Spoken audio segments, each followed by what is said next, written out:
오늘 말씀의 제목이 어찌 떡이 없음으로 수군거리느냐인데요. 우리의 현실 생활 중에 가장 큰 문제가 있다면 단연코 먹고 사는 문제일 것입니다. 이것은 생존의 문제이기에 누구에게나 가장 큰 문제입니다. 적어도 이 문제에 들어가면 우리는 누구나 마음이 작아지게 되어 있습니다. 오늘 본문의 제자들이 그러했는데요. 14절에 보면 제자들이 여행길을 가다가 떡 가져오기를 잊음으로 바람에 배에 떡 한 개밖에 없는 사태가 벌어지게 되었습니다. 그러니까 자연히 떡 문제를 걱정하게 되었는데요. 어떻게 한 끼 식사를 해결할지 걱정이 되었는데, 그러자 예수님이 무슨 말씀을 해도 그 말씀이 그들의 귀에 들려오지 않았습니다.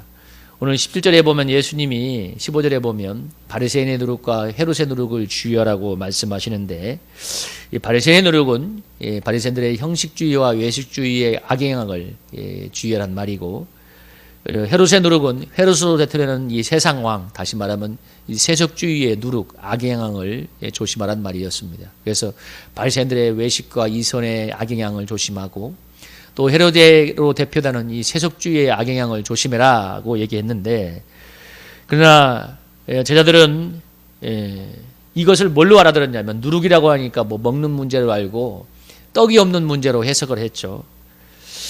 예수님은 신앙의 악영향을 경계하라고 말씀하셨는데 제자들은 전혀 알아듣지 못하고 있습니다. 떡 문제로만 생각하죠. 왜? 지금 떡이 없으니까. 제자들의 마음이 예수님의 말씀보다는 떡 문제가 그렇게 중요하기 때문에 제자들은 예수님이 이 말을 해도 전혀 그 말씀의 신앙적인 의미를 알아듣지 못하고 있습니다.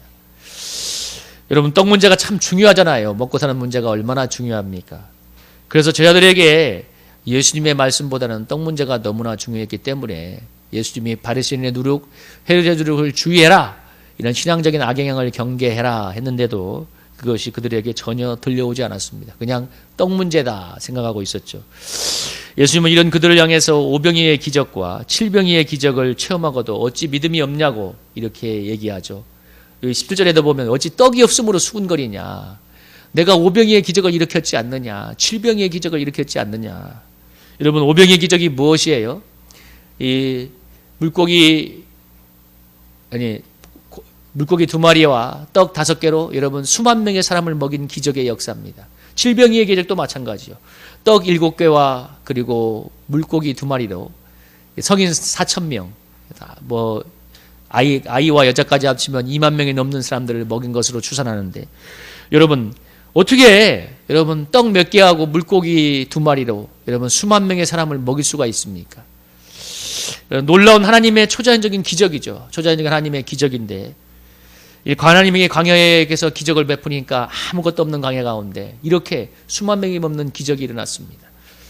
그런 문제를, 기적을 2번이나 체험을 하게 했어요. 그 현장에 누가 있었냐면 제자들이 있었는데, 그런데 제자들은 수중에 떡이 1개밖에 없자 금세 믿음이 사라져서 떡 먹는 문제를 염려하고 있습니다. 여러분, 예수님의 말씀이 귀에 들려오지 않습니다. 오병이어의 기적을 일으킨 주님은 온데간데였고, 오늘 그들은 오병이어로 5,000명을 먹인 그 주님이 계신데, 수만 명을 먹은 주님이 계신데 떡 문제를 염려하고 있습니다. 염려와 근심에 사로잡히니까 주님의 말씀이 전혀 귀에 들려오지 않습니다. 여러분, 우리가 주님의 말씀이 마음에 들어오지 않는 이유는 간단한 건데요, 근심과 염려로 무엇인가로 마음이 막혀 있기 때문입니다. 먹고 사는 문제, 재정 문제, 자녀 문제, 건강 문제, 기타 문제 등 여러 가지 삶의 문제로 우리의 마음이 근심과 염려에 철저하게 막혀 있기 때문입니다. 그래서 주님의 말씀이 마음에 들어오지 않습니다. 우리 17절에 보면 예수님께서 어찌 떡이 없음으로 수군거리냐, 내가 오병이의 기적과 칠병이의 기적을 일으켰는데 아니 너희들은 어떻게 그 기적을 보고도 이렇게 떡 문제를 가지고 걱정하고 있어? 주님이 책망을 합니다. 왜 그렇게 마음이 둔해졌냐? 이 기적을 내가 일으킨 사람인데. 오늘 제자들이 마음이 둔하냐고, 왜 그렇게 둔하냐고 얘기하죠. 여러분, 성경에서 예수님이 마음이 둔한 것에 대해서 누가복음에서 이렇게 설명했습니다. 여러분, 누가복음 21장 34절을 한번 읽어볼까요? 이렇게 한번 읽어봅시다. 시작. 너희는 스스로 조심하라. 그렇지 않으면 방탕함과 술 취함과 생활의 염려로 마음이 둔하여지고 뜻밖의 그날이 덫과 같이 너희에게 임하리라. 오늘 주님은 방탕함과 생활의 염려가 너희 마음을 둔하게 할 거라고 합니다. 여러분, 방탕함은 어떤 그 도덕적인 방탕함을 말하는 차원이 아니라 그 마음에 하나님을 주인으로 모시지 않고 자기 본성대로 살아가는 것을 말합니다. 그러니까 우리 마음에 하나님이 주인이 되지 않으면, 그러면 우리 마음은 주인이 무엇이 되냐면 생활의 염려가 되죠. 생활의 염려가 주인으로 자리 잡게 되고, 그러면 자연히 하나님에게서 멀어지고 근심과 염려로 해서 마음이 둔해지게 됩니다. 딱딱해집니다. 영적인 감수성이 떨어져서 하나님의 감동을 받지도 느끼지도 못하는 상태가 되어버립니다. 여러분, 오병이의 기적을 체험했을 때 제자들이 얼마나 놀라운 감동을 느꼈겠어요. 야, 이 주님이 이 떡 몇 개만 가지고도 이렇게 수만 명을 먹이는 기적의 주님이야. 이 주님을 두 번이나 체험했는데, 그러나 염려로 마음이 딱딱해지니까 이 주님에 대한 감동은 온데간데없고 지금 떡이 없는 것 때문에 그들은 너무나 걱정하고 있습니다. 무슨 말을 해도 그 말씀이 마음에 들어오지 않습니다. 누룩하니까 악영향이 아니라 먹는 걸로 생각하고 떡 문제인 줄 알고 수군거려요. 그들의 관심이 온통 떡 문제에 가 있으니까 오병이의 기적, 칠병이의 기적을 체험해도 여러분 주님의 그 기적이 전혀 남지 않습니다. 그리고 다시 염려합니다. 주님이 오병이어로 수만 명을 먹였는 기적을 얼마 전에 보았는데 불과 며칠 전에 보았음에도 불구하고 오늘 또다시 떡이 없기 때문에 염려하고 있습니다. 이러면 주님이 오병이의 기적으로 그들에게 믿음을 심어주었음에도 불구하고 그들은 왜 믿지 못하는 것일까요? 분명히 주님이 행하신 기적을 보면서 그들은 믿음이 생겼을 것입니다. 그러나 몇 번의 기적을 통해서 생긴 주님께 대한 믿음보다도 떡 문제, 먹고 살아야 대한 문제에 대한 근심과 염려가 너무 큰 것이기 때문에 그들의 작은 믿음을 압도해 버렸습니다. 기적은 분명 주님께 대한 믿음을 가지게 했지만, 그러나 오랫동안 살면서 경험한 떡 문제에 대한 근심과 염려는 너무나 크고 본질적인 것이기 때문에 믿음을 압도해 버렸습니다. 여러분, 떡 문제에 대한 염려가 제자들의 믿음을 압도하니까 말씀이 들려오지 않습니다. 여러분, 우리가 말씀이 들려오지 않는 것도 똑같아요. 우리가 그동안 피부로 체험해온 삶의 현실적인 문제, 먹고 사는 문제에 대한 그 경험들이 주님께 대한 믿음을 압도하니까 말씀이 들려오지 않는 것입니다. 그래서 믿음은 여러분 어떤 한순간의 기적으로 피어나기보다도 이런 오랜 경험에 근거한 그런 염려와 근심과 그리고 날마다 이 하나님을 의지하는 믿음으로 부단히 날마다 싸우는 과정 가운데 그 과정에서 근육처럼 생겨나는 것입니다. 날마다 우리가 헬스를 하면 근육이 생기는 것처럼 우리가 이 어려운 현실, 날마다 이 먹고 사는 문제로 염려하는 현실을 믿음으로 맞서 싸우는 가운데 근육처럼 생기는 것입니다. 어느 하루아침에 생기는 것이 아니라 부단히 날마다 믿음의 삶을 사는 가운데 생겨나는 것입니다. 여러분, 그 대표적인 사람이 아브라함이라고 말할 수 있는데요. 아브라함은 내가 너로 큰 민족을 이루겠다는 하나님의 약속의 말씀을 믿고 출발했는데, 그러나 현실이 25년 동안 100살이 될 때까지 75세의 약속의 땅에 들어갔지만 25년 동안 자식이 한 명이 없어서 늘 괴로워하는 현실이었습니다. 그런데 그래서 그가 아브라함이 걸었던 삶은 뭐였냐면 이방 땅에서 아무도 없는데 정말 하나님과 보이지 않는 하나님을 날마다 예비하면서 믿는 그 믿음의 삶과 아무도 없고 자식도 한 명 없는 현실 사이에서 늘 갈등하는 삶이었습니다.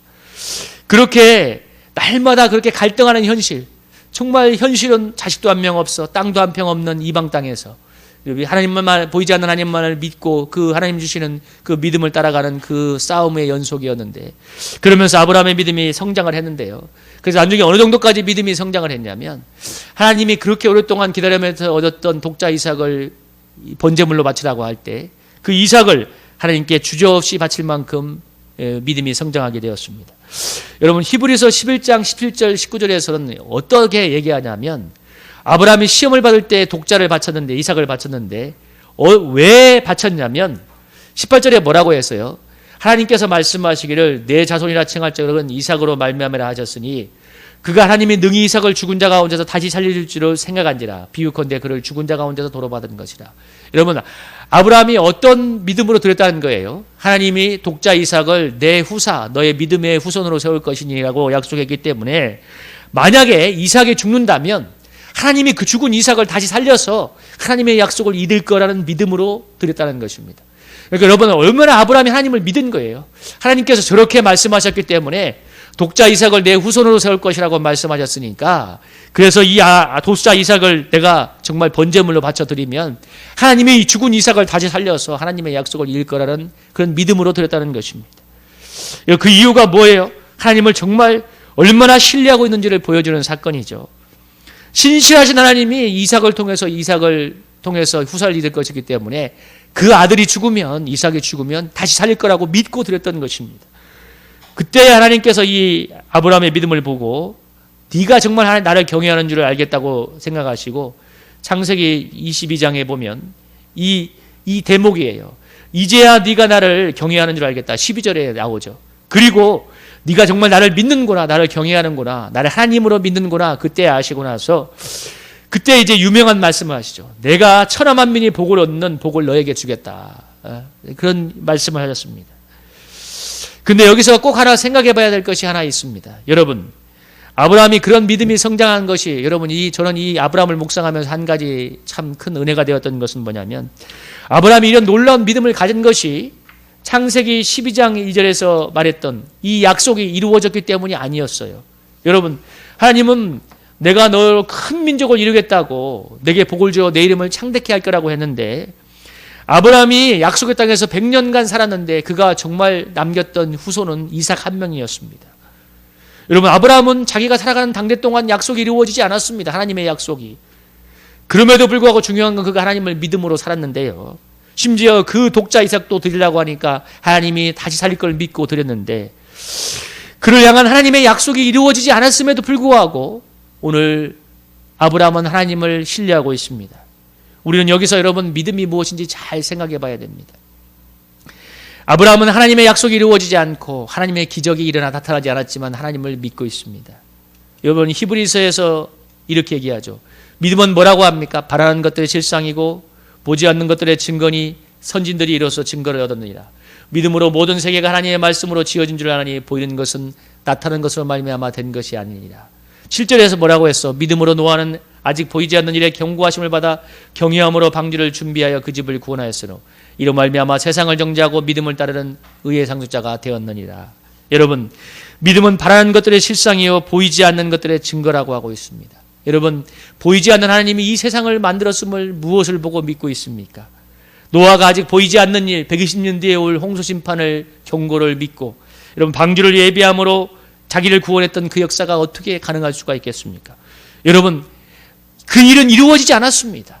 중요한 것은 그 주님의 경고가, 약속이 이루어지지 않았어요. 분명히 120년 뒤에 홍수 심판이 올 거라고 했지만 중요한 건 그 일은 그때가 되어서야 이루어졌습니다. 여러분, 120년 뒤에 되고 나서 노아가 믿은 게 아니잖아요. 믿었기 때문에 방주를 준비하고 여러분 그 구원을 준비했던 것 아닙니까? 하나님의 천지창조가 여러분 되었을 때 우리가 본 게 아니지 않습니까? 하나님의 약속의 말씀을 믿음으로 가능했던 것인데요. 믿음이란 지금 눈앞에서 하나님의 기적이 이루어지고 그 약속의 말씀이 현실 속에서 이루어지기 때문에 믿는 것이 아닙니다. 믿음이란 보이지 않는 하나님이 말씀하신 신실하신 그 약속의 말씀을 믿는 것입니다. 여러분, 제자들은 5병이의 기적과 7병이의 기적을 체험했습니다. 여러분, 떡 몇 개로 수만 명이 먹는 그 기적의 현장을 보았어요. 그럼에도 불구하고 며칠 지나니까 여전히 떡 문제로 염려하고 근심하고 있습니다. 이스라엘 백성은 애굽에서 수많은 기적을 체험했고 홍해가 갈라지고 날마다 아무것이 없는 광야에서 수백만의 백성이 하늘로부터 오는 만나를 먹고 사는 기적을 체험했습니다. 그러나 여러분, 기적을 본다고 해서 믿음이 생기지 않았습니다. 이스라엘 백성은 그들의 불신 때문에 출애굽한 사람들 중에 20세 이상의 성인은 광야에서 다 죽고 말았습니다. 여러분, 출애굽기를 읽어보고 여러분 민수기를 읽어보고요, 신명기를 읽어보면 알 수 있는 것은 뭐냐면 광야에서 굶어 죽은 사람은 단 한 명도 없었어요. 그렇게 먹을 게 없어도. 떡 때문에 죽은 사람은 없었지만 죄 때문에 죽은 사람은 너무나 많이 있습니다. 불신과 불순종, 우상숭배와 음란 때문에 죽은 백성들이 너무나 많이 있습니다. 여러분, 우리가 꼭 기억해야 될 게 있어요. 우리는 하나님의 기적을 체험해야 믿음이 생길 거라고 생각합니다. 그리고 또 이렇게 해요. 내가 기도하는 문제, 주님 이런 문제가 해결되고 제 현실이 좋아지면 주님을 잘 믿겠습니다. 그러나 그것은 정말 착각입니다. 제자들을 보십시오. 기적을 체험했다고 여러분 믿음이 생기고 있습니까? 주님이 어찌 그렇게 믿지 못하냐고. 너희들 며칠 전에 내가 7병이의 기적, 5병이의 기적을 일으켰잖아. 그런데도 왜 그렇게 믿음이 없어? 깨닫지 못하느냐 하실 만큼, 한탄할 만큼 그들의 믿음이 생기지 않습니다. 여러분, 우리 믿음은 우리의 문제가 해결되고 현실이 좋아지고 그래서 하나님의 응답을 체험해서 믿는 것이 아닙니다. 믿음은 오늘의 현실이 어떠하든 하나님의 약속의 말씀을 믿고 믿음으로 선택하는 것입니다. 믿음으로 선택하는 그 과정 속에서 날마다 믿음의 근육이 생기는 거예요. 아브라함의 약속의 땅에서 하나님의 약속이 이루어지지 않음에도 불구하고 날마다 하나님을 예배하고 믿음으로 살아가는 그 과정에서 인격적인 믿음이 생기는 것입니다. 여러분, 노아는 120년 동안 여러분 하나님의 약속이 이루어질까 말까 하는 그 고민의 과정을 이기고 방주를 만들고 또 만드는 가운데 세상을 정죄하는 믿음을 가질 수 있었던 것입니다. 믿음은 보지 못하는 것들의 뭐라고 했습니까? 보이지 않는 것들의 증거고 바라는 것들의 실상이라고 말하고 있습니다. 여러분, 우리는 주님이 보여줘야, 이렇게 해줘야 믿겠다는 경우가 얼마나 많이 있습니까? 아니에요. 주님은, 아브라함은 약속이 이루어지지 않을 때만 주님을 믿었고, 노아도 아버지는 아직 오지 않는 일을 믿었고, 여러분, 믿음은 바라는 것들의 실상이고 보이지 않는 것의 증거입니다. 여러분, 하나님의 약속을 믿는 것입니다. 믿음이 없이는 기쁘시게 못한다고 했습니다. 하나님께 나아간 자는 반드시 그가 계신 것과 또한 그가 자기를 찾는 자들에게 상 주시는 이심을 믿어야 한다고 했습니다. 여러분, 그래서 믿음은 무엇이냐면, 날마다 믿음은 하나님을 선택하는 것입니다. 여러분, 뭐라고 하시라고요? 믿음은 날마다 하나님을 선택하는 것입니다. 여러분, 무엇이 되어져서 기적이 일어나서 하나님을 믿는 게 아니에요. 날마다 현실이 어때도 하나님을 선택하는 거예요. 하나님의 약속의 말씀을 붙잡는 것입니다. 지금 당면한 상황과 현실에 계속 압도되어서 일생 전전긍긍하며 살 것인가, 아니면 주님을 바라보고 믿음으로 살 것인가 선택하는 것입니다. 여러분, 믿음이 없이는 하나님을 기쁘시게 할 수 없다고 했습니다. 하나님이 살아계셔서 자기를 찾는 자들에게 상 주시는 이신 것을 날마다 믿는 거예요. 하나님을 찾을 때 하나님이 상 주세요. 하나님을 찾을 때 하나님께서 우리에게 믿음을 부어주시고 그 믿음으로 하나님의 모든 좋은 것을 취할 수 있게 하십니다.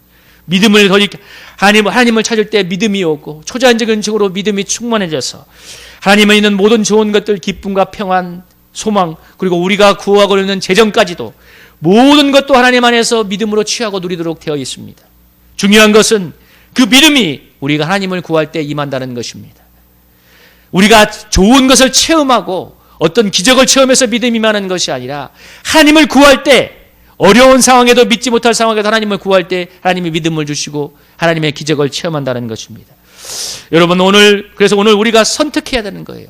여러분, 노아가 120년 뒤에 올 그 일을 보고 믿은 게 아니잖아요. 믿음으로 바라봤던 것입니다. 오늘 하나님의 약속의 말씀을 믿고 그 약속의 말씀을 선택하는 것입니다. 내가 지금 벌어지는 현실이 어떠하든 제자들처럼 일생 떡 문제나 붙들고 전전긍긍하며 살아갈 것인가, 아니면 주님을 구함으로 믿음 안에서 모든 좋은 축복을 누리며 살 것인가, 우리가 선택하며 살아가는 것입니다.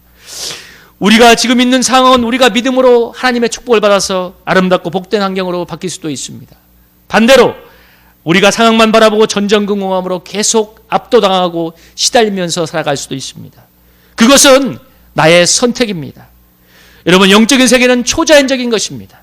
우리가 하나님을 선택하면 즉시 하나님께서 우리에게 믿음으로 충만하게 하셔서 하나님 안에 있는 모든 축복을 누릴 수 있도록 만들어 주십니다. 그래서 우리가 믿음이 오고 하나님을 구한 다음에 환경도 바뀌는 것입니다. 그래서 먼저 그의 나라와 그의 의를 구하면 이 모든 것이 더해지는 것이 진리인 거예요. 순서가 분명해요. 먼저 그의 나라와 그의 의를 구하면 이 모든 것이 더해집니다. 중요한 것이 우선순위입니다. 그래야 모든 것이 더해집니다.